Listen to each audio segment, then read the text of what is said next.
തുടരുന്നു. സൃഷ്ടിപഥം സാഹിത്യ കൂട്ടായ്മയുടെ നേതൃത്വത്തിൽ മഹാരഥ സംഗമം സംഘടിപ്പിച്ചു.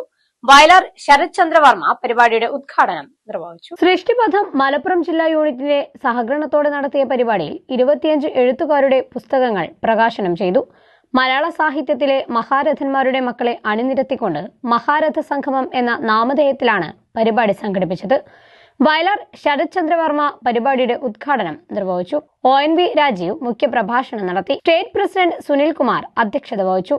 Edappal Subrahmanyan, Neethu Subrahmanyan, Sudha, Saraswathi Biju, magazine chief editor Divya S Menon, Malappuram ജില്ലാ കോർഡിനേറ്റർ ബിനു സനൽ തുടങ്ങിയവർ ചടങ്ങിൽ സംബന്ധിച്ചു. President Rajeev, stage coordinator Jayashankar എന്നിവർ 2026 ലക്ഷ്യങ്ങളെക്കുറിച്ച് സംസാരിച്ചു. മലപ്പുറം ജില്ലാ യൂണിറ്റിന്റെ സജീവ സാന്നിധ്യമായിരുന്നു. ഈ ലോകം വിട്ടുപിരിഞ്ഞ ബാലേട്ടന്റെ കവിതാ സമാഹാര പ്രകാശനവും ചടങ്ങിൽ നിർവഹിച്ചു. മലപ്പുറം ജില്ലാ യൂണിറ്റിന്റെ ആഭിമുഖ്യത്തിൽ നടന്ന കവിതാ മത്സര വിജയികൾക്കുള്ള സമ്മാനദാനവും വായനാ മത്സര വിജയികൾക്കുള്ള സർട്ടിഫിക്കറ്റ് വിതരണവും ചടങ്ങിൽ നടത്തി. ACV news Malappuram.